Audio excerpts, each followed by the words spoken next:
നമസ്കാരം. ഇതുവരെയുള്ള സമഗ്ര വാർത്തകളുമായി ഉച്ചവരെ ആരംഭിക്കുന്നു. ആദ്യം പ്രധാന വാർത്തകൾ.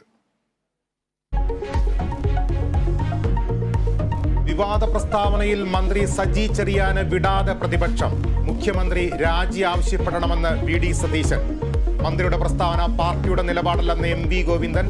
പാർട്ടി പരിശോധിക്കുമെന്നും CPM സംസ്ഥാന സെക്രട്ടറി.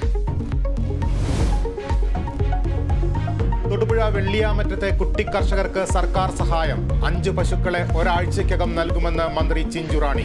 45,000 രൂപ മിൽമ നൽകും. കുട്ടികളുടെ വീട്ടിലെത്തി മന്ത്രിമാരായ ചിഞ്ചുറാണിയും റോഷി അഗസ്റ്റിനും സഹായ വാഗ്ദാനവുമായി സിനിമാ ലോകവും.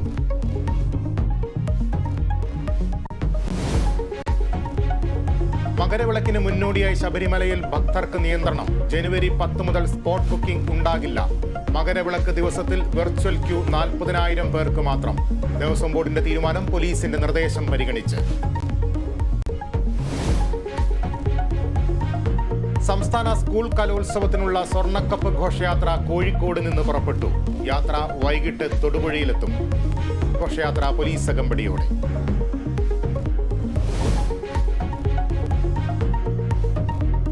ജപ്പാനിലെ ഭൂകമ്പത്തിൽ മരണം 30ആയി. രക്ഷാപ്രവർത്തനം പുരോഗമിക്കുന്നു. 1 ലക്ഷത്തോളം പേരെ തീരപ്രദേശങ്ങളിൽ നിന്ന് മാറ്റി. നാശനഷ്ടങ്ങൾ വിലയിരുത്താൻ സമയമെടുക്കുമെന്ന് അധികൃതർ.